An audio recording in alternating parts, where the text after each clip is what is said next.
Madam, nakita niyo na po ba si Cesar Mancao? Of course, hinahanap pa, no?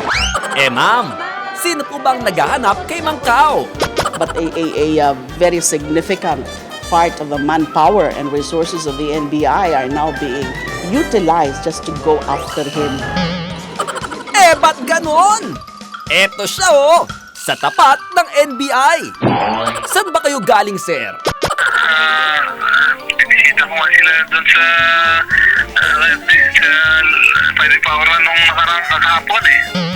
Parang pinapakita na niya na wala kaming mga inutil ang NBI. Di po kami may sabi niyan. Teka, tanungin natin ulit si sir. Saan pa po kayo nagpunta kahapon bukod sa NBI? Hindi, galing na kami ng DOJ. Alright, thank you. Ayan, nag-walk out tuloy si ma'am. Ang lakas kasing mang-asar ni sir eh.